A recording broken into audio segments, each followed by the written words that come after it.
Thanks, Frank.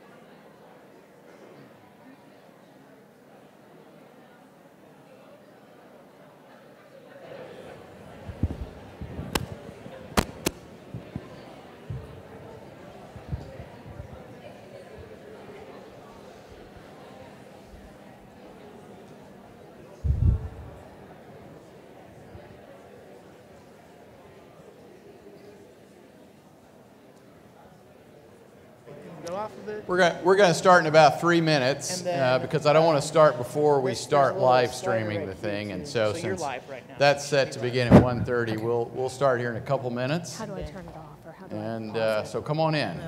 Sometimes this works, sometimes it doesn't. I didn't mean to make you And stop if talking. wanted to You turn don't it have to off, stop you talking. can turn it on and back off again. Okay. Kind of.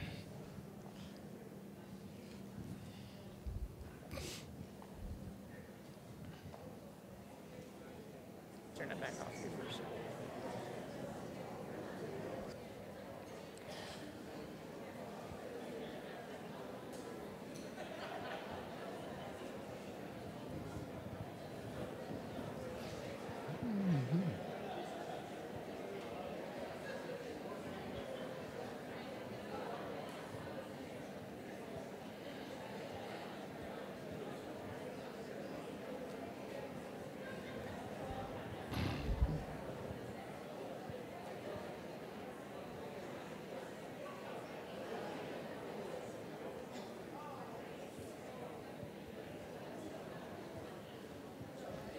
Green, and it's on.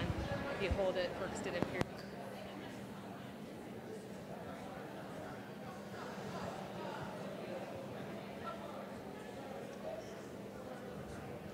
Okay. All right, let me tell everyone how this is going to work this afternoon. I'm going to do my best to explain the changes we are considering in our health insurance plan.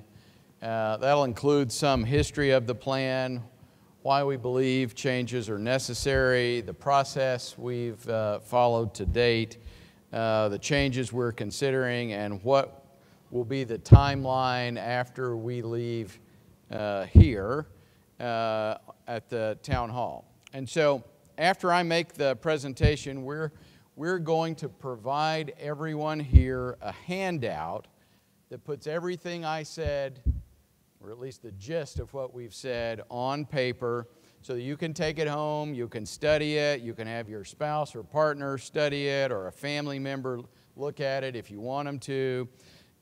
We will have a link to this paper in my Cliff Note tomorrow, so if you're not here, if you're watching it being live streamed, it'll be available. All of the division vice president level people have copies of this, and they can distribute it to their folks as well. And so you will get that document on your way out, right? If you got it now, you just all read it. And so we're going to give you that document whenever you leave. Pick that up on your way out. I'm going to make the initial presentation, but I have help to answer your questions, as this is not my area of expertise. I've tried really hard to learn it, and I have a pretty good understanding of it, but we can get down into the details. I've got folks to help me here today to answer your questions, and so Matt Morris, our Vice President of Administration, is at the table. Steve Folkart is our CFO if you have questions about how we arrived at the financial information. Tammy Few is our HR Director, and then Pam Mathis from MedPay is on stage today. In addition, Tammy's got some of her crack HR staff that work on benefits that are here with us if we need their help as well. Another thing I would tell you is final decisions haven't been made yet. We want your input. And so after we're done today, we will send out a survey to all full-time employees that you can fill out online. It will be open through Friday at 1 o'clock. So please fill the survey out. Our goal is for you to understand the proposed changes to the plan and have your questions answered today so that you can then confidently give your input in the survey. We're live streaming the town hall, so those of you watching in a different room and you're not in the theater, you can send those questions on Twitter with the hashtag MSUChat, and Suzanne Shaw will ask those questions at the town hall today. We are here as long as you have questions. At 3:30, Wes Pratt and I have to go to our diversity council meeting, but these people can stay all night. And so no kidding, guys, you should not leave today if you don't understand something. And if it's more specific about your own issue, we can get you an opportunity to talk to MedPay, to talk to HR this week. The goal is for everyone to understand what's being proposed here. Okay, so with that, let's go to the first slide. So when we talk about health insurance plans, here's the first important thing to know. We fund our own health insurance plan. Missouri State University funds our own health insurance plan, right? We're not connected with any insurance company except we purchase a stop-loss insurance policy for really large claims. So that insurance doesn't kick in until a claim in any given year exceeds $575,000. We had no such claim last year. So the university funds the payment of all claims through the health insurance plan that we have set up. So how much have those claims and costs been, including buying the stop-loss health insurance? That's what this chart shows you. So in FY14, so that's July 1st, 13 through June 30th of 14, that's our fiscal year, it costs $15.8 million for the university to operate its health care plan. Most of that is claims. Some of it is the premium to buy the stop-loss policy. Some of it is the cost for wellness activities. But the great bulk of that is claims, our employee claims. And so you'll see over the last 5 years that the cost of operating our health care program has gone up significantly from $15.8 million in FY14 to FY18, which ended June 30th. So last year's plan had gone up to $21.5 million. The year that we're in began July 1st, and what we're seeing is the claims are such that we would expect the claims for this year to be at least at that 21.5 number or potentially more. So this is not unusual to Missouri State University. Healthcare costs are going up at 2 to 10 times the rate of inflation all across our country for the last at least 5 years.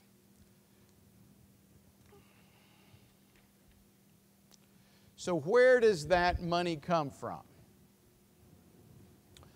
Most of it comes from the university's operating budget. So, for example, the university in 2014 in its budget had allocated $12.6 million as a benefit to our employees that we pay, including me, I get the benefit of this, as do all 4 of these people sitting up on the table, that we pay to fund the health insurance plan. Last year, the number that we had in our budget was $13.4 million. Premiums that you pay, typically if your spouse is included on our plan, or if your children are included on our plan, or your family, all of your family is included in our plan, make up the numbers in red on this chart.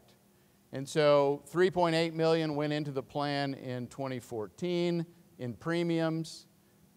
This last year, $4.3 million went into the plan in premiums. The last number on the chart is it cost more than your premiums and the budgeted money to fund the plan the last 3 years. In FY16, it cost an extra $885,000. In FY17, it cost an extra $1.2 million. Last year, it cost an extra $4.1 million.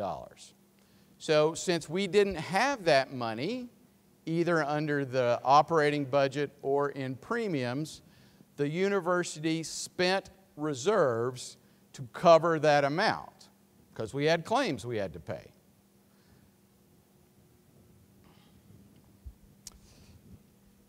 When you look at FY16 and 17,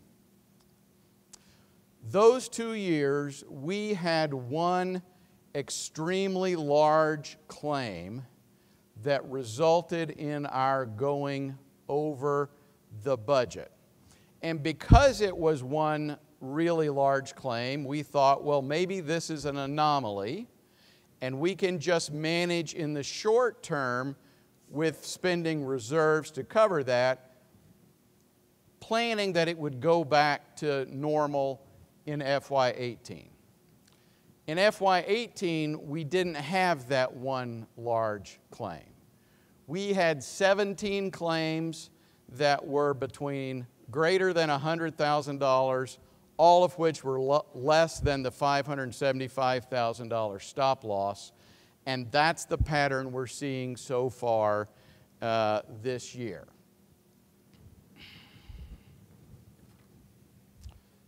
Let's go to the next. So here's our history of what our employees, including me, pay for our health insurance. And so a couple of things. This is different. Right? I tell you, everybody's experiencing tremendously increasing health insurance and health care costs across our country. Our university, led by these 4 people that are on the stage, supported by our board, have done a tremendously good job of holding our costs down such that we've never had to raise, at least in the last 10 years, we've never had to raise the cost for an individual employee. So we also provide a $30 waiver if you do fill out the healthcare assessment and the smoking cessation piece. And so essentially, if you're an individual employee and you're the only person on the plan, we've been able to not have to increase premiums, and you haven't had to pay for health insurance ever. If you look at these other lines, the only increase we've had in the last 11 years was in 2014, where we did an adjustment on the employee plus spouse line, as well as the employee plus family line. We also adjusted the retiree line that doesn't show up there. And so we have not increased premium for employee, spouse, children, or family since 2014. And if you look at that, if you're on just with your children, the cost of that hasn't gone up in the last 11 years. So here we are. That's the history piece. Here we are with a situation where we've got a $4+ million issue to deal with. We have to figure out how we're going to fund at least $4.1 million more of cost for the plan going forward. And so if we think about how we've divided that into 3 buckets, Matt Morris and his team are negotiating with our primary providers. MedPAX is the pharmacy piece, MedTrax is the pharmacy piece, and Mercy is the provider for our healthcare services. Those contracts are up in a year, and so there is an opportunity for us to extend those contracts in exchange for some savings.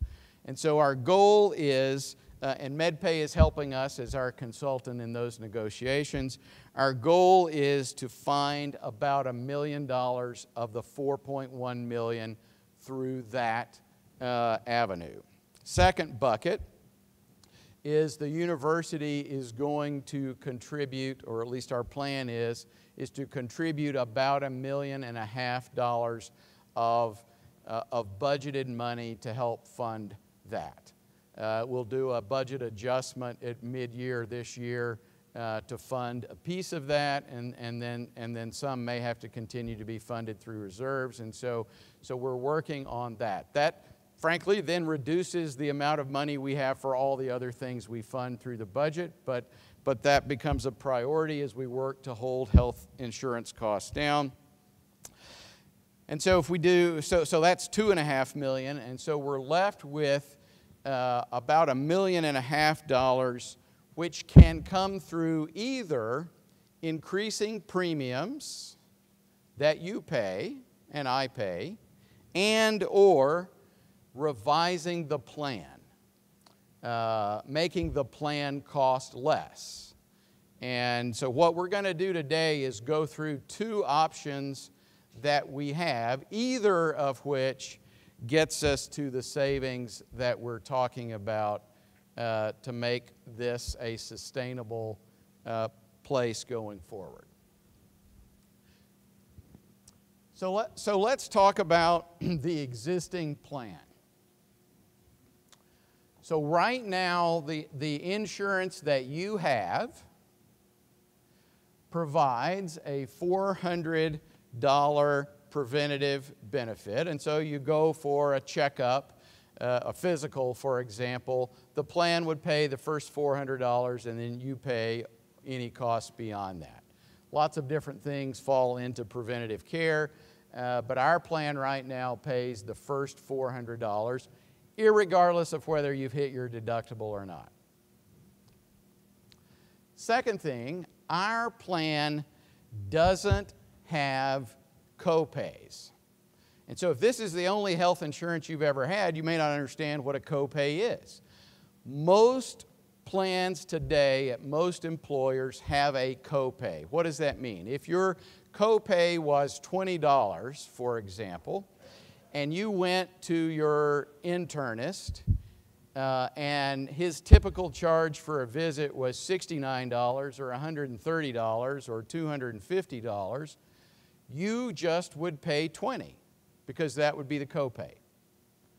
In our system, since we don't have copays, let's say it's your first doctor visit of the year, and you take your child to the pediatrician, or you go to an internist, or you've broken your arm and you go to an orthopedic surgeon, if that's your first visit, you're responsible for paying the whole amount until you hit the deductible. And so if that first visit is $169, you're writing a check for $169. If we had a system with copays, and our proposed plan is going to, instead of writing that check for $169, you would pay whatever the copay is, 10, 20, 40, 60, whatever the copay is, period, whether you've hit your deductible or not. So copays are a benefit to our employees. That is something we currently do not have. Deductibles. So in network, remember we're a Mercy system. The reason we're we've chosen one healthcare provider is that's allowed us to hold costs down. If we were open and you could use Mercy or Cox, our system would cost a lot more money. We know that because we've bid that. And so to save money, we've chosen a provider. That means Mercy is our provider. And so under our current plan, if you go to Mercy Physicians, get Mercy tests, you're responsible for the first $800. And then when you're over $800, then beyond that, it's an 80-20 split.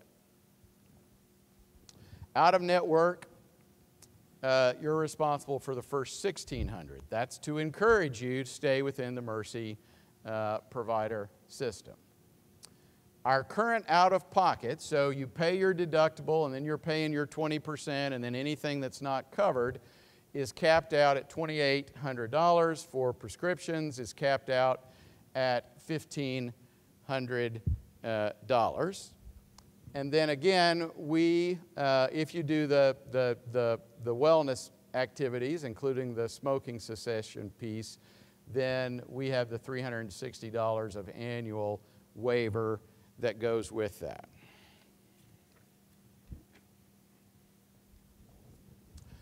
So, what does that cost? Here is under 218, under that column, those are currently the premiums that we all pay. And so I'm in the employee plus family category, and so taken out of my paycheck every month is $393.20. Next year, because my youngest son just became 26, I'm going to be in the employee and spouse category, and so $350.91 would be taken out of my paycheck. And so one way we have to deal with our financial shortfall is to dadgummit, sorry, I talk with my hands, there's nothing I can do about that, is to keep the plan we have now and just increase the premium. And so if we did that, the 2019 column is the numbers people would pay for premium next year, beginning January 1. And so, for example, instead of the $30, if you're getting the $30 waiver and you fill out the wellness information at the end of the year, instead of paying $0, if you're just the employee-only plan, you would pay $29 a month. That adds up to $348 over the course of the year. For the employee and family plan, it goes up $97, and that would be $1,164 more dollars a year. So that seemed like a significant increase to us. And because of that, we then began exploring, could we create a new plan that would have less costs to our employees that for most of them would be a benefit. And so we are working on, we've put together a plan that creates two different options. You would choose which one is right for you and or your family. Those options would have different premiums. And so one of the things we know from looking at data is 20% of our employees didn't use the health care plan at all last year. Didn't see a doctor, didn't have a test. You are healthy people. I envy you. Another 80% of our employees, actually 79%, didn't hit the deductible. So you used the health care plan very little, something less than $800 worth of charges. So if you're in one of those categories, you'd be paying a premium under the old if we just raise the premiums, then you're paying a premium and getting essentially, probably, very little or no health care costs. And so that's not to your advantage. So we were looking at how do we better design a system for that. Now, on the other hand, if you are a heavy user of the health care plan, under this option, you probably would do the buy-up option and you would pay some more. So we'll look at the numbers in a minute. But so first thing to know is right now, we got one health care plan and either you're in it or not. There's no choice. It's just one. So the proposal is 2 different plans that cost 2 different amounts of money for you to decide which one is right for you. Second difference, to make sure that all of our employees, including those who aren't utilizing the plan, get benefit from this, we're proposing replacing the $400 preventative benefit with 100% coverage. So all your preventative care, absent that costs of doing specific tests, would now not cost you anything. So if your yearly physical costs $533, instead of paying $133 of that, it's now completely covered. So that's a benefit. Colonoscopies, mammograms, or a variety of things that would benefit most of our folks, and so we would have 100% coverage for preventative care. Second thing, we're proposing going to a copay system so that you don't have to hit your deductible to get a benefit from your health insurance plan. And so, for example, if you, under our example, you take your child to the pediatrician and the pediatrician's bill is $89 and it's your first doctor visit of the year. Under the current plan, you write them a check for $89. Under this plan, you write them a check for $40 and it's done. There's a copay. So doctor visits become predictable, you know the cost of them, and you benefit from a copay even if you don't hit your deductible. Remember, 79% of our employees aren't hitting their deductible. We maintain the $360 premium waiver. That stays the same. But the way we're going to pay for this is some of our deductibles and maximum out-of-pockets are going to change. And we're going to show you that because the plan has to get skinnier for us to save some money under that. All right, let's go to the next slide. So,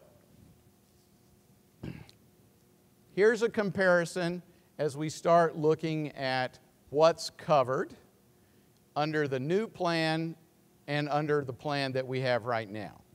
And so you see the preventative care, the existing plan covers the first $400. The new plan, base and buy-up, covers 100%.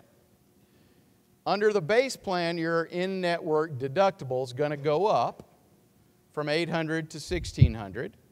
Again, for 79% of our employees, that would not have impacted you at all last year. The out-of-network deductible also goes up. And then the coinsurance numbers stay the same. Let's go to the next slide. So here's the copay example. If you're in, so in the new plan, again, you choose, do you want to be the base plan or the buy-up plan? We're going to get to premiums in a minute. If you're in the base plan, if you go to Majors and see a doctor, you're going to pay him $10, period. Buy-up plan, $5. And then you see your copay primary care is $40, your copay specialist, your orthopedic, your neurologist, your specialist care is $60. A lot of those folks charge $200 plus for each visit, and so having a copay is a benefit.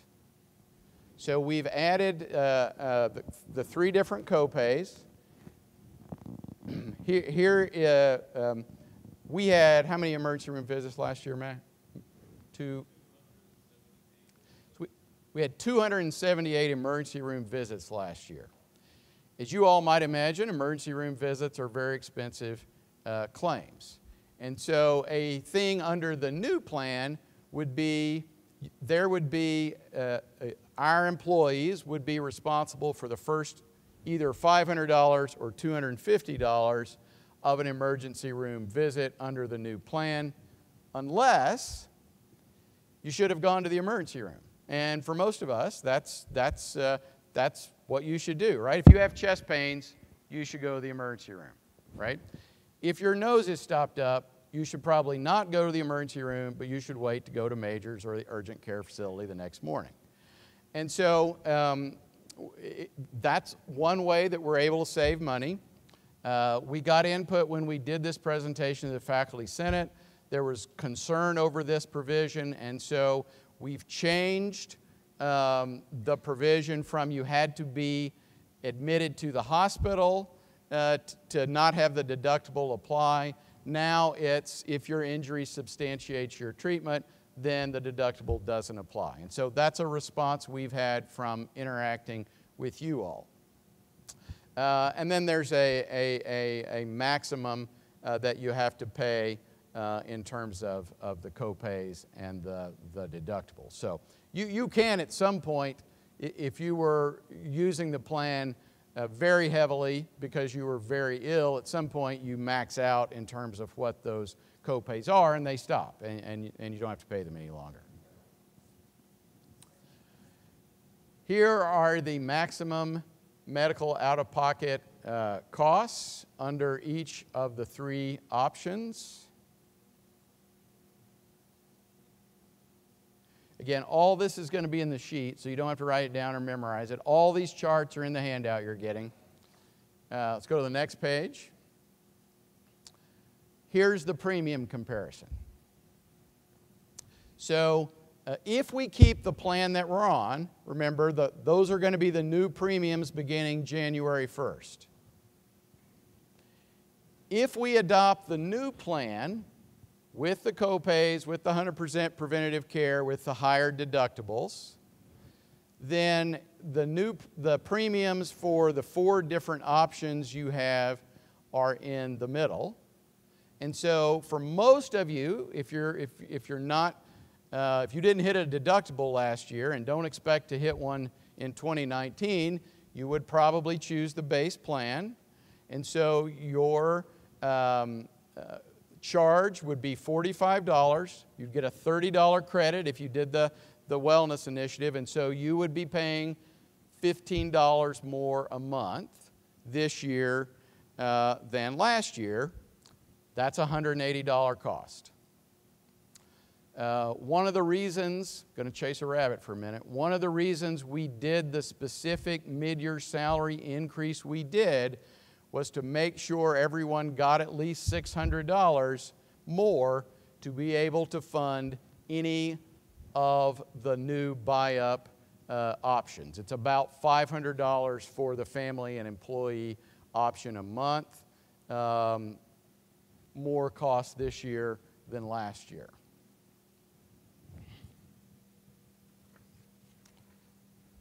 All right, next one. Okay, is that it? Okay. All right, so you now know everything I know about health insurance. And so I want to open it up now for questions, comments, input that you want to give us. Anything you didn't get. So do we have a microphone, Suzanne, that's going to go around? Okay, it's on. I will tell you our first question is actually one for Dr. Meggie, and happily he is up here. So he's going to answer it for us. With these changes, is Majors going to start seeing kids under 8 years old? Well, thank you, Suzanne, and thanks to whoever gave that question. Majors always has been and will continue to be primarily dedicated to serving the students and to helping everybody in this room, all the employees, keep your health care costs affordable and to be a major benefit of working at Missouri State University. We do, in fact, already see children down to age 6. Whether we'd go younger, we're capable of doing that, but it would require a university decision. But irrespective of going younger than age 6, which we already do, there have been several things this year we're doing to help hold down costs, and that's including staying open on Tuesday evenings, opening on Saturday morning, providing athletic training services free. And we were really pleased, thanks to the generosity of the students, to be able to offer the university a $13 million new building totally free. So we'll continue to be your partners. We consider you part of our colleagues to do all we can to give the best quality care at the lowest possible cost on a daily basis.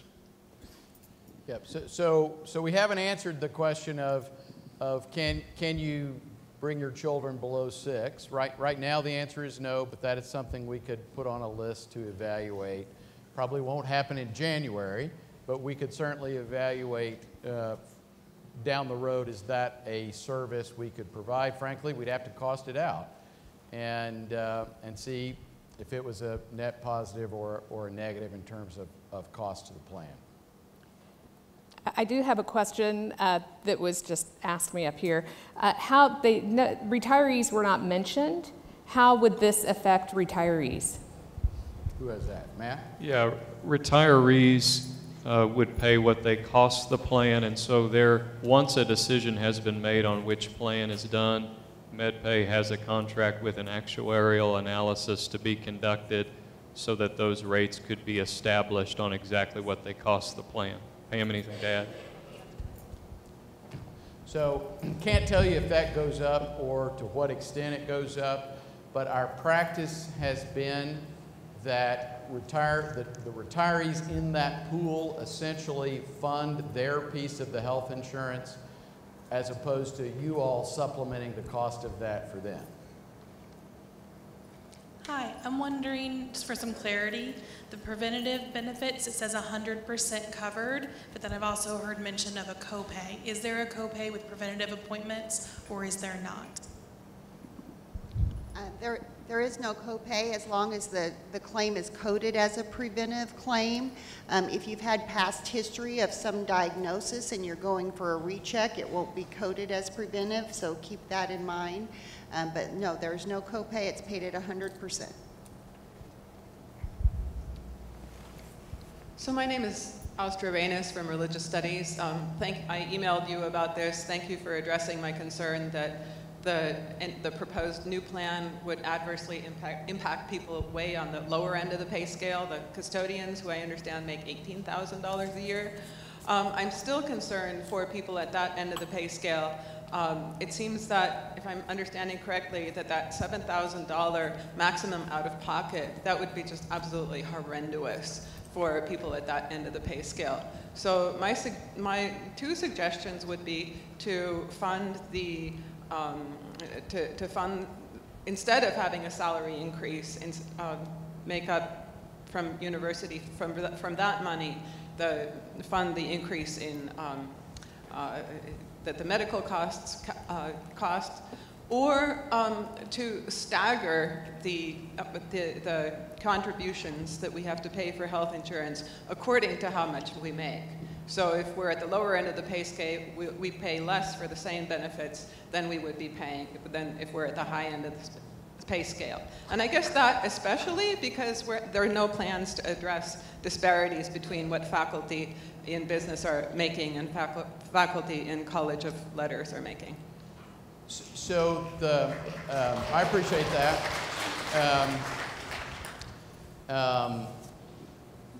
The thing I would say is, so if we just funded it ourselves and didn't do the pay raise, almost everyone would be worse off. And let me explain that. So the pay raise that we're doing is 1% plus $600. And so since that last option of if we do the new plan and an employee chooses the base plan, that costs $500. And so every employee is going to get more than $500.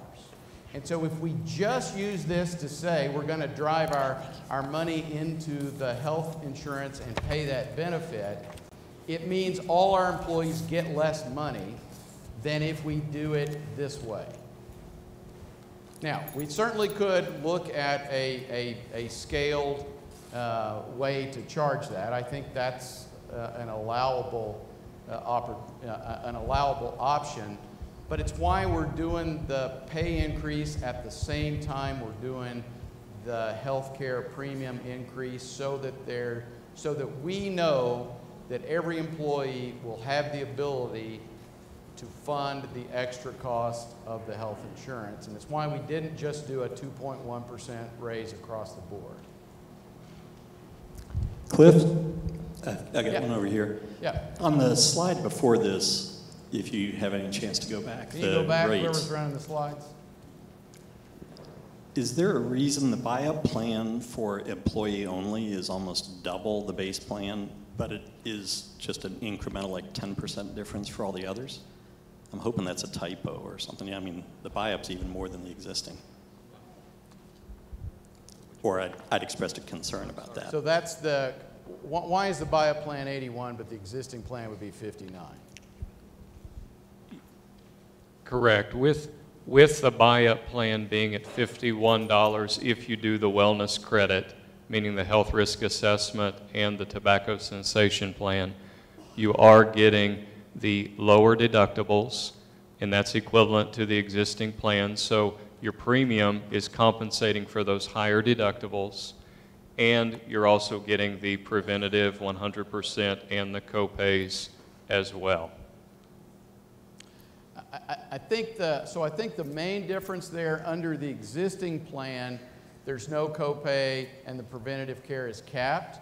But when you go to the new plan, essentially it's the existing plan plus copays plus the preventative care, and that's why there's a difference. Maybe I wasn't clear. I guess I'm confused why, as you said, if I keep the $30 benefit of the wellness, the base plan is only $15 more, but the buy-up is $51, right, versus the other people are just jumping 30 or 50. So it's trying to allocate the cost into the expense of those plans, and so the buy-up plan is the most expensive option because it's essentially the existing plan with copays plus unlimited preventative care, and that's why that premium is more. And it is $36 plus $36 straight across from base to buy-up. It's flat, added to, versus percentage based on the existing plan. But certainly we could if you move one number, you raise another number somewhere else, because the ultimate goal of either just increasing premiums under the existing plan or alternatively changing the plan and increasing premiums by a lesser amount has to net us about $1.5 million. And so, I mean, we've literally looked at dozens of options to try to kind of narrow down what we thought the best one was. And then the question really becomes whether you like the new plan versus keeping the old plan and paying a higher premium is kind of where we are today. Cliff, will tests performed as part of preventative care be covered 100%? If the tests are coded as preventive in nature, they'll be covered at 100%. And like I had mentioned before, like if you have a thyroid condition, you have to go in and have an annual exam once a year. They check your thyroid level so that you can get a prescription refilled. If they code the office visit as preventive, they will probably not code the thyroid test as preventive because it's checking on an existing diagnosis. So in that case, if they code it that way, your office visit will be paid at 100%. Your lab test would go against your deductible. And I have another one. Are there any changes planned for prescriptions? Will the same percentages apply or something different? There are no changes to prescription except under the base plan there is a higher out-of-pocket maximum. If you should, all of your prescription copays add up to a higher maximum before it would go to 100% with no copay. There are preventive prescriptions that will be covered as well under this, including generic birth control pills, some aspirin, like if you take as a preventive measure for heart disease, will be covered at 100% under the preventive benefit. My question is about those of us in our household who have multiple people who work for the university. Is there any thought about how we could combine our insurance so that we don't have multiple deductibles and multiple out-of-pocket expenses? Can you repeat that, Ryan? Tammy didn't hear. Basically, me and my wife both work here, so we are getting doubled hit, and just wondering if there's ever been thoughts of how to combine so our family is under one insurance plan. That has come up, that question's come up, and Michael and I are looking at it as our team as a whole, and so it's under consideration. Employees do have the option to opt out of the plan, though. Certainly that exists today, and it would continue to exist if employees do not want to be on the insurance. And that actually leads to a question up here. Has allowing people to opt out of university insurance contributed to the deficit the university has to fund? No, there are only 41 people who've opted out. So we have 41 people out of the 2,300 that we use that are benefits eligible. Only 41 have opted out. So we have 4,150 people on our plan by the time that you count spouses and dependents. Frankly, because our plan is so much more affordable than many other employer plans, even if your spouse may be working somewhere else, but because the coverage has been better and the price less, you may have put them on our plan and then they opt out somewhere else. We have very few people that opt out of our plan. Okay, I just want to be very clear on something because I am a breast cancer survivor, and as you probably know, we have to be checked periodically. With those revisits, because it is post-cancer and cancer-free, yay, are those visits considered preventative? It's all based on how your physician codes the claim. We cannot make a judgment call when we get it. It just has to be coded that way. They have certain guidelines that they have to go by on how they code the claim, if it is following up on a medical diagnosis or if it is truly a preventive screening. So we process the claim as it's presented. Sometimes we get phone calls such as your question, and we'll tell them you'll need to contact the provider and take that up with them. If they feel they need to submit a corrected claim with a corrected diagnosis, then they're welcome to do that. Okay, but do you mean that, it is a post-visit, and it is something that's very important to a survivor? It is. I understand that. Same way if somebody has had a heart attack or has heart disease, when they go in for their checkup, they're going to get coded with heart disease. They're not going to get coded with, oh, it's a healthy preventive screening. They know that there's a condition there or a past condition that they are following up on. But that is based on the provider's office, your physician's office, and what guidelines they have to follow when coding those claims. So which would this actually fall under? I don't consider it preventative. I consider it a post. Right. If it's not coded as preventive, then it would fall just like it does today and would hit your deductible, except with just an office visit. If it wasn't the actual mammogram, an office visit would get the copay rather than the deductible. Okay. Thank you. Just a quick question. Are vision and dental plans being affected? Say that again. Yeah, I'm sorry, I don't know how to use this. Are vision and dental plans being affected as well, or is this just medical? Well, what we're talking about today is just medical. However, we do have a secondary vision plan that's coming, a buy-up plan for vision, where individuals will have an option of the plan that they have now as well as a buy-up plan. And then as far as the dental is staying the same. We will continue to look at it because we do recognize that We'd love to see some sort of orthodontia benefit. We'd love to see preventative covered at 100%. You know, we've heard the employees say that.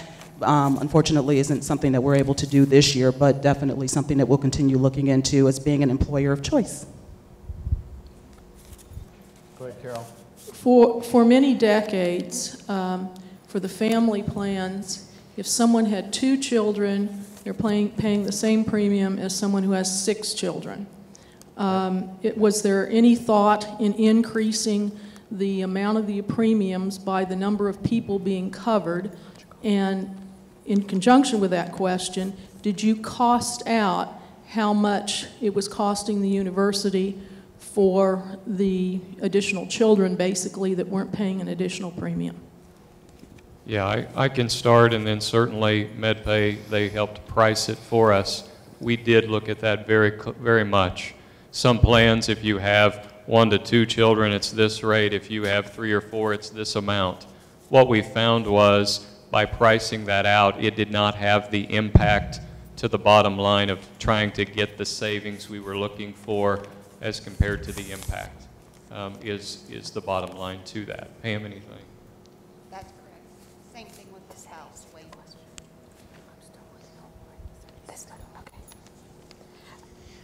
In looking at the new model and specifically the base plan within that, it looks like that may meet the definition of a high deductible health plan. So I'm wondering if there's been any consideration of offering a health savings account along with that. That plan does not meet the qualifications of a high deductible health plan. There can be no co-pays. Everything has to go to deductible, including prescriptions. So it does not meet the criteria for a health savings account. Hi, I'm curious who will make the decisions about whether an emergency room visit meets the criteria for the deductible. Good question. Well, if it comes in on the claim and it is a broken leg, we're going to apply the waiver. If it comes in, somebody had a major contusion and needed stitches, chest pain, we're going to figure that out. We can do that. But if it comes in as maybe like GERD, gastric reflux, and we're going to apply that ER deductible. If somebody says, I was having chest pains, I thought I was having a heart attack is why I went to the ER, they're going to have to pick up the phone and give us a call and let us know that, because it's not going to say that on the claim we receive, and we can reconsider it and possibly make an additional payment if it's justified.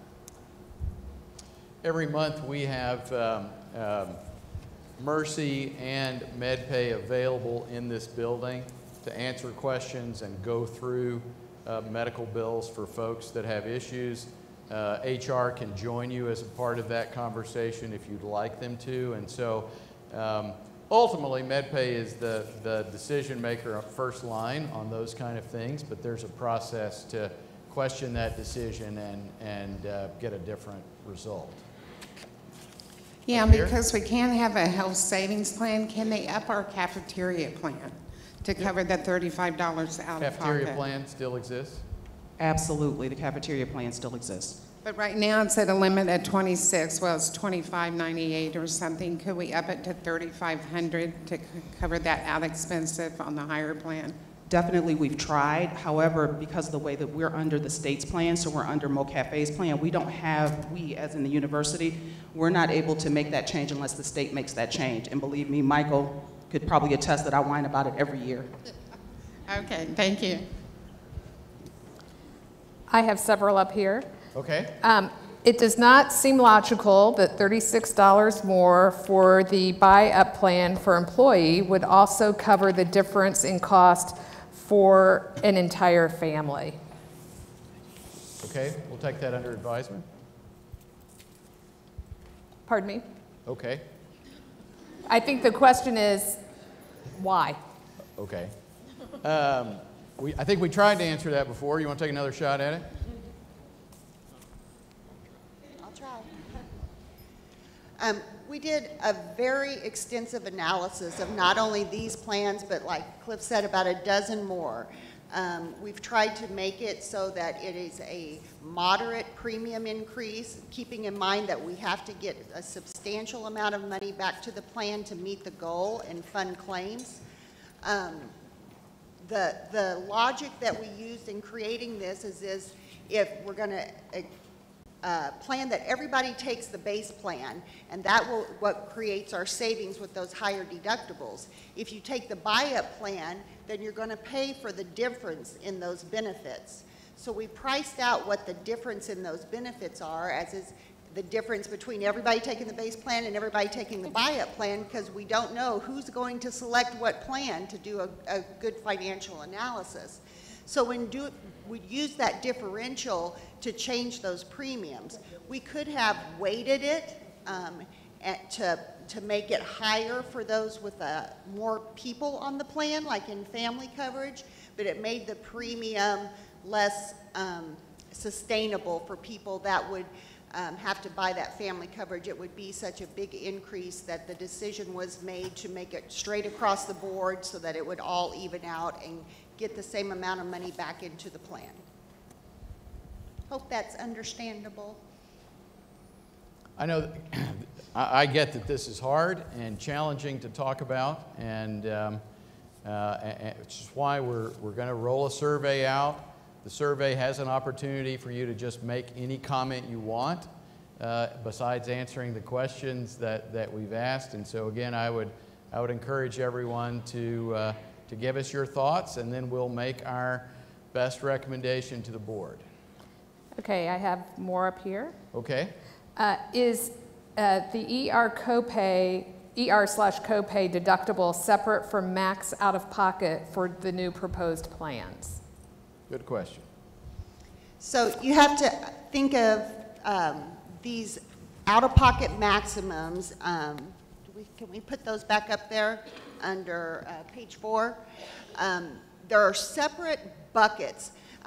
Somebody mentioned that, you know, hitting $73.50 could be devastating to people on a lower income scale.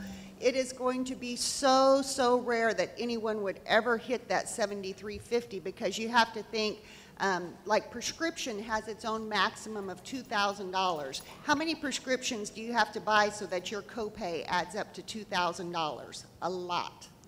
Then you have your regular deductible that you all are accustomed to. After deductible is met, your co-insurance, which is the plan pays 80%, you pay 20%. When that 20% adds up to $2,000, then you've met that bucket. You've met deductible, you've met co-insurance. That's your medical out-of-pocket. The new bucket now is the office visit co-pays and the ER deductible. Anything you pay out of pocket for those expenses are put into that bucket. So you would have to meet, what is that? $1,750 on one plan, and I think it's lower on the other, $700. So think of how many times you would have to go to the doctor's office and pay $20 copay to get it to add up to $700. A lot. Now, if you go to the ER on an unsubstantiated diagnosis, earache, stuffy nose, like Cliff said, then you could hit that maximum pretty quickly, but we are trying to prevent people from going to the ER for those conditions. So it's going to be very rare that you would have high-cost prescriptions, 30 or 40 office visits a year, ER deductible, unsubstantiated diagnosis, and meet deductible and co-insurance. Okay. Oh, I'm sorry. Let's up here. I noticed all this, other than deductibles, is this going to have any influence on durable goods for like handicapped individuals? Or is that kind of coverage pretty much going to stay the same? Yeah, same. Okay. Suzanne? Okay. Will the university be making adjustments to rates on a yearly basis from now on, or will these rates be set for a few years? So, great question. It depends on the cost of the claims in the plan. I mean, if under the new structure, so we have new contracts with Mercy and MedTrax, the universities contribute additional funds, we make the adjustments in the plan and premiums. If a year from now we're in budget, we stay exactly where we are. If a year from now we're out of budget, then we have to make a decision. Does the university fund that and not fund other things? And or does premium increase? I think the plan will ultimately be the plan. The question becomes, if the cost of our plan goes up, how do we pay for those? And we'll have a conversation about that. Over here. Hi, I'm sorry. My question is, I'm one of the lower end employees.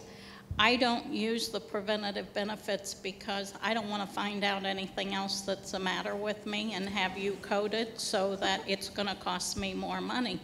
I'm real honest, and the reason that I haven't used the insurance and met my deductibles is because I don't have the money for that. Like when we had colonoscopies and we had to pay $900, I don't have that kind of money. I think we need to look at this longer and harder because this isn't helping me at all. It's going to cause me to lose my home if I have to pay $7,300 because that's more than a half a year's of my pay. Okay.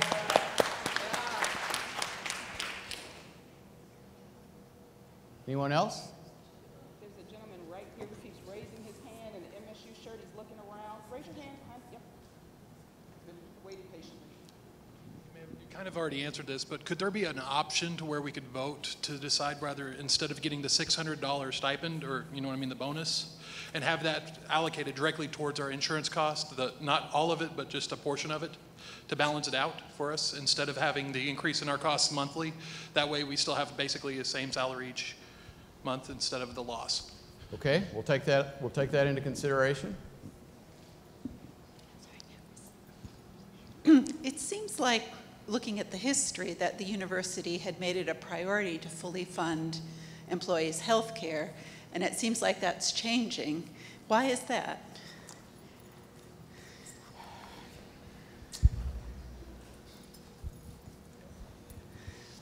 You know, there's a pull between, do we put everything into benefits or do we try to work on salary, right? I mean, there's kind of a yin and a yang there. And so we go back to, if we fund this, then we're going to go another year without salary increases and we fall further behind those averages. What those averages don't take into account is virtually every healthcare plan now has some kind of employee premium associated with it. And so the question becomes, which route do we want to go? I would, if everyone would rather the money go into benefit, write that on the survey. Write on the survey, I'd rather pay for the benefit than get a raise. Because I need to see that from a lot of people for that to be true. Because again, when I run the numbers, it doesn't, to me, that doesn't seem like the best decision. Also, looking at the graph before, the university hasn't put any increased money into the budgeting for health care over the last 3 years, even though medical costs are most likely going up. So I just didn't understand. It just seemed like the university is even funding less of the cost. So we, as we think back over our funding, we've had challenges on funding. Yeah. With the state reducing by $14 million how much money we got over the last 18 months. And this year with our credit hour going down instead of up, the funding piece is a challenge. We've been able to manage the cost of the health care plan without putting a lot more money into it, simply by we've renegotiated with Mercy multiple times, and we've used reserves to fund that when we thought maybe it was an anomaly. But we're at a point where we have to figure out how we're going to fund an extra $4.1 million. The cost of a 2.1% raise is $2.6 million. And so again, there becomes a trade-off in terms of where do we put the money. I mean, the other alternative, frankly, is laying more people off and taking that savings from laying 50 people off and rolling it into a health care benefit or a compensation increase. And again, that's a strategy that's painful as well. And so it's trying to figure out what the best strategy overall is for all our employees and to be able to retain them, to hire new ones, to provide health care to them. There are no easy choices. And so our function today is to get your input and give it to us on the survey. And I promise you, before any decision is made, we will read every single thing that is submitted.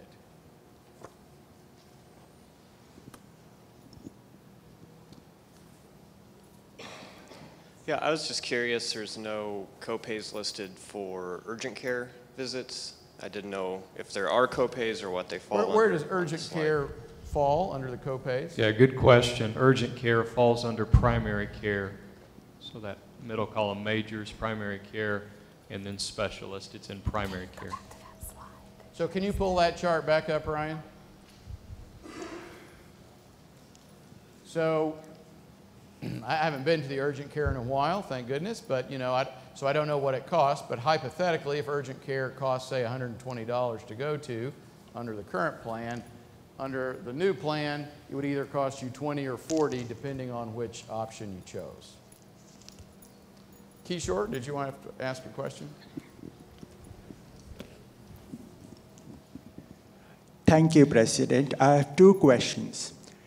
20% of people do not use medical claims at all, and 79% do not hit the deductible.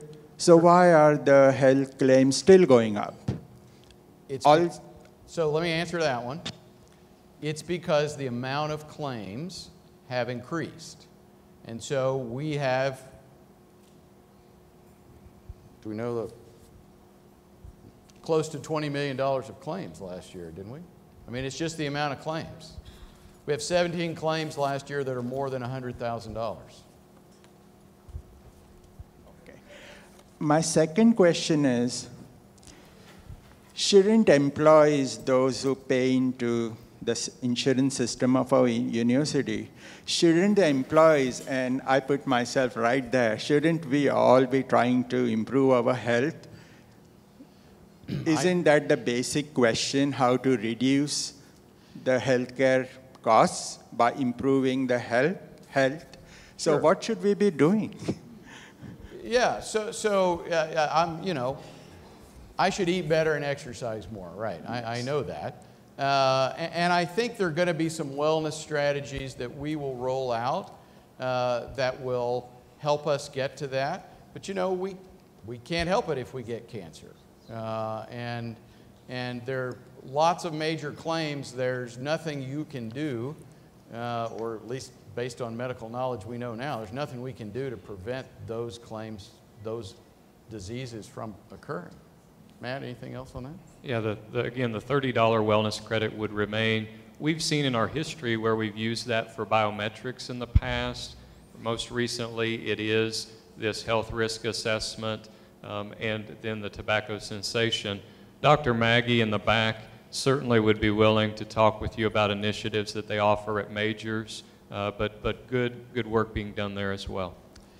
I think we're likely to go back to biometrics at some point because that kind of information helps your doctor say, hey, you have this issue, you have this issue, you have this issue, and if we can treat those before that becomes a stroke, a heart attack, diabetes, then the cost of the plan will go down. Okay. And one last thing, finally, doesn't workplace stress, abuse, things like that also drive up the healthcare costs? So shouldn't our university make sure that stress is not there caused by other people? If you figure out a way to reduce all stress from work, I want you to share it with me.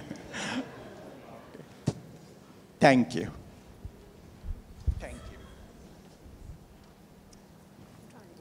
Okay, so I was looking, you said under the existing plan, it's an 80-20 coverage.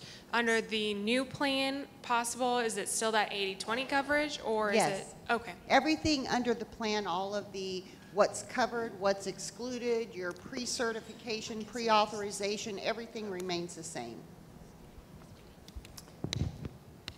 Front row Natalie, did you have a question? Who's got the microphone?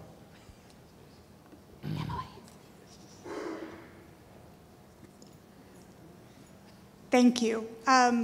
So last year, I had several healthcare claims. My kids get allergy shots, so they are seen in a clinic every month. My husband had several doctor's appointments throughout the year, and I had a major surgery. In all of that, I used the plan a lot, is what I'm trying to say. I did not hit that out-of-pocket maximum. So my question is, how likely or how often do our employees hit that big number, that 7,000 that we would be looking at? That's what I was trying to mention earlier, that it's going to be so rare that anyone hit that $7,300. It takes some pretty catastrophic claims for you to reach that out-of-pocket maximum. So far, 171 of those 4,150 employees get that. So I think that's 4%. Is that the 4% number? So 4% of our employees had a claim big enough that they hit the out-of-pocket maximum. We have 2,158 active employees on the plan. When you take into account the children and the spouses, that's that 4,150 number. Yep. You talked about our contract with Mercy. I was wondering if in running the numbers we had considered contracting, getting a bid from Cox or another local. So we bid this 4 years ago, and Mercy was the less expensive option. And if you switch, there is a tremendous hassle factor for all of our employees who then have to switch from Mercy to Cox. And President Smart mentioned it as well. With Mercy, MedPay, and MedTrack, they all still have 1 year left on their contract, so until December 31st of 19. So we really feel we're in a good position to negotiate to see if there's the potential for extension of those contracts, in return hitting $1 million or better in savings. But please know we are constantly renegotiating contracts. For instance, with the Mercy contract back in April, we signed an amendment that saved roughly $300,000. You didn't see anything on your side, but on the rates they're charging back to the university, it's saving the plan. So we're constantly trying to improve the plan, the contract that way. I have a couple Mercy questions up here. So there's concern that the communication between majors and Mercy isn't that great, followed by a question, and how can that be fixed? But it's followed by a question, would it be possible for majors MSU to be integrated with the Mercy Epic IT patient record system to improve communication with major staff and Mercy primary care physicians and test results? So why don't we take that last one first? Yeah. And Dr. Maggie is in the back as well to chime in as needed. But I can tell you I've been in 2 meetings with Dr. Maggie and Mercy. Epic has come up. Having a few stations in majors has been discussed to help with that flow of information. Back to Keyshore's question, Mercy also offers some care management programs or disease management programs that can help trying to stop. The diabetes is an example that's often used, maybe to advocate to get you in for your foot appointment before it becomes something much, much serious. And so we have to be sure there's good communication between majors, between Mercy. Dr. Maggie, up there, anything to add?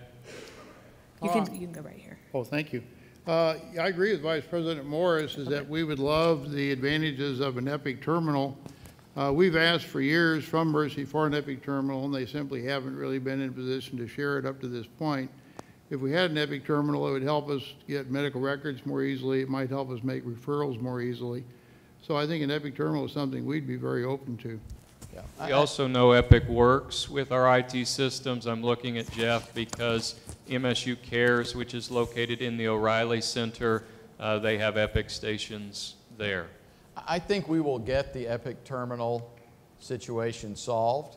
I think as a part of the wellness program, that will occur. In terms of the quality of care that Mercy delivers, I've been on both the Cox and Mercy boards. I can tell you that both systems are comparable. They're both rated in top 100 systems. Neither of them is perfect, as we all know. But essentially, there's no significant difference between either of our of the choices that we have in Springfield. And they're the only choices we have. And I can also tell you, back to the contracts, when we set $1 million, that's a stretch goal, but we feel we can hit that $1 million, but we don't just want to stop there. We want to keep trying to get savings on our contracts. Back to the question of, so we maybe do not have to revisit this sooner rather than later. And so know that we're working very hard for that with the Mercy, MedPay, and MedTrack contracts. Yes, ma'am. So I know every fall we have to opt in and renew our medical. If we're on the base plan and we get the diagnosis that we have maybe a catastrophic illness and we jump up, can we go back? I mean, is there going to be any penalty back and forth if we're doing that year to year? Basically, you'd have the opportunity to do so during open enrollment, or if it was a qualifying event like the birth of a child, not necessarily based on a diagnosis, though. You'd have to wait until open enrollment, or again, if it was the birth of a child, or you got married, something like that. So for example, if we go to the new plan, everyone in November will have to pick, do you want the base plan or do you want the buy-up plan? And then a year from now, you can change if you want to change. Alternatively, if an event occurs, your son rolls off your plan, then that's an event that would allow you to change. And so anytime there's an event, you can change, or once a year you can change. Rachel? Just seeking clarification with respect to the 4% of plan participants who hit out of pocket. Is that medical maximum out of pocket or total out of pocket? So they did not hit their prescription out of pocket. So how many hit both? I thought it was just... Right, so that's 4% who hit the $2,800, but who did not hit the additional $1,500. Mary Lynn, back to something you stated. I hope everybody fills out the survey and you pass the word to fill out the survey. We need to hear your feedback on this. Because of timing, we're looking at an October board meeting, which means you're all used to open enrollment being in October 1. Because the board meeting is in mid-October, we'd be looking at November 1 for open enrollment and be open for a month period. Early on, when we were looking at this, let's say that it was the new plan. I'm not saying that's the case, but if the employee has the choice between a base plan and a buy-up plan, we still have 550 employees who last year, during the time of open enrollment, when we encourage folks, please, when you're going in and filling out your tobacco stuff and did you eat your vegetables and did you run, please look at the system and choose your voluntary benefits. Look to be sure everything's right. Roughly 550 of our employees did not do that. And I get it. I get it to a degree, because if you didn't do anything, it defaulted to what you had last year. If changes come, we really want to get the word out. You need to go in the system to look at what elections you have so you can pick the base or the buy-up plan if the new route is the way that we go. We also talked about a default that, let's say we know that we probably wouldn't get 100%. But so what would that default be? The default, originally we thought, let's go with the lowest cost. I'm in an area with some of the lowest paid employees, and I always will advocate for the lowest paid. So my immediate reaction was, put people on the base plan, employee only. The problem with that is, if I think for 2 more seconds, I'm on employee plus family, and now I just made a decision on a default where somebody's kids just got kicked off the plan. So whatever election you had last year, if you had employee plus family, you would be defaulted to have employee plus family this next year, but it would be at the base level because that's the cheapest level. Other questions or comments? Yes, sir. Yeah, we've talked a lot about what the expenses of using the plan are. Has there been any figuring on how much the university has saved over the last 2 years by us not getting a raise? I mean, the raise is kind of helping cover this, and we haven't got a raise in the last 2 years, and we're still here. So we did not get a raise last year, and our raise is going to be behind by 6 months this year. That money didn't get saved. It's not sitting in a bag in my office. It was money we didn't have, right? It's your jobs that we kept instead of laying people off. Yeah. And so every single dollar that comes in, either from the state or from tuition and fees, is budgeted, 100%.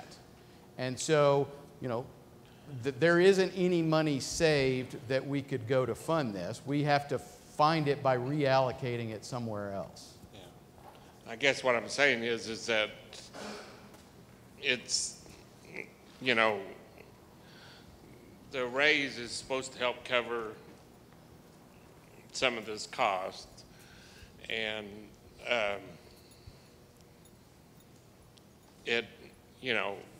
we're kind of behind, right? We're behind from 2 years back or whatever. Yeah, no, you're exactly right. I mean, that's the challenge in figuring out how we manage this with the scarcity of resources. I get that. We did not do a raise last year, and so everybody fell behind by 2%. And so now if we do a raise and half of it goes to pay the new health care, well, then we fell behind by another 1%. The challenge is we have a certain amount of money comes in, and we have to figure out how best to allocate that. But I hear your concern. Yeah. And then the other question that I have is regarding the preventative. Is that going to cover cancer screenings and stuff like that, colonoscopies, or it won't cover, or will you still pay $1,000 for that? So take the colonoscopy question. Okay. A colonoscopy, if you're at the age limit, 40, 50, that you are do a colonoscopy, you're not having any medical symptoms, you're going in perfectly just for a screening, that's covered at 100%. That runs about $2,500. That's after discount. So that is something you wouldn't have to pay anything for. When they do the colonoscopy, sometimes they'll find lesions and they'll just remove those lesions while they're there. That's fine. Will it still be paid at 100%? Yes, because you went in for a screening. There's no copay, no deductible, nothing. Okay. Then I think. Over the top. Okay, I know we looked at many plans. Has a free plan with fewer benefits been considered? Say that one again. Has a free plan with fewer benefits been considered? So I think that question is, could we keep the current pricing structure and just reduce the benefit piece? Certainly, we looked at all different types of options. I would tell you that we did not, among all the options that we went through, a dozen have been mentioned. We did not pursue that option, trying to keep a balance between deductible and premium. But we can say, again, put that on your survey, and we still have time to evaluate different options. Is the percentage who met the out-of-pocket medical just for this past year? Correct. Was that a trend, or I think that might have been the question, is that pretty typical? Is that consistent with past years? Yeah, it has been consistent through past years. The data we've been presenting is for this last year, yes. Okay, go ahead, Suzanne. let's see, what about women's care at majors? Aren't over 50% of employees women? Better give the mic behind you to Dr. Bank. Okay. Thank you. Yes, 60% of the co-eds, for example, in the student population, and so we made a dedicated women's center with the new building. It's very nice if you haven't seen it yet. Have an outstanding nurse practitioner working there. We also have a consulting gynecologist, so you can avoid some of the expenses of going into the private sector to see a gynecologist if it reaches that complexity. And of course, the primary care people do a lot of primary women's care as well. So there is a really dedicated center for women's care. We have 2 different types of practitioners there, and the costs are always less. So Matt, if you go to majors and you see the women's care specialist, does that count as a majors visit, either $5 or $10? Yes, if it is coded as preventive, then there's no copay. No. So we've got a copay when you go to majors. Let's say it's not preventative. Okay. You go to your doctor. Yes, it'd be a specialist if that physician is an OBGYN. Okay. Is considered a specialist. And then following up on that, if someone needs OB care, are charges generally due in total at time of delivery or throughout the pregnancy? That's a topic they'll have to take up with the physician, but as I understand it, when you go in for your first exam, they set up a payment plan so that you make payments and your total bill is paid off by the time you deliver. I have another one. If you see a doctor and the visit is coded as preventative, but a lab test is not, would I just pay the copay for the lab test? Okay, on the office visit copay, it only applies to the office visit. So if you go in because you have a bad knee and they want to x-ray your knee, the office visit charge, probably $100 to $200 if you're going to orthopedist, would get the specialist copay. The rest would be paid by the plan. Any tests that are run, the x-ray of the knee would apply as it does now to deductible and coinsurance. And I have a last question here.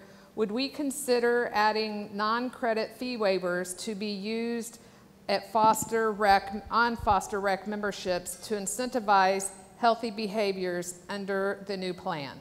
So we're going to work on the wellness piece of that. It's probably a year off, and we appreciate that idea. Anyone else? Yes, ma'am. So I guess my question would be, since we haven't gotten a raise in the last 2 years, but yet health costs keep going up, so how would the people on the low end of the scale keep affording health care if we don't get raises and health care just keeps increasing? Yeah, I don't know how to answer that question. I'm sorry. We're working to do our best to limit the cost increase for people on the lower end of the pay scale, and we've structured our pay increase for January to benefit people on the lower end of the pay scale. That's all I can tell you. Anything else before we wrap up? All right, I know this is hard. I know this is hard. I appreciate everyone coming. Pick up the handout on the way out. Give us your feedback on the survey, and we will report back out as to what decisions. We have another question? Yeah, just okay, a quick one. Last question. Go ahead. The copays, is that going towards our deductible or not? Say that again. Do the copays go against our deductible? Is that removed from the deductible, or is that separate? Separate bucket. Copays are a separate bucket. They add up to that separate maximum. So deductible and copays are separate amounts. All right. Again, thanks for coming. I think with that, we'll wrap it up.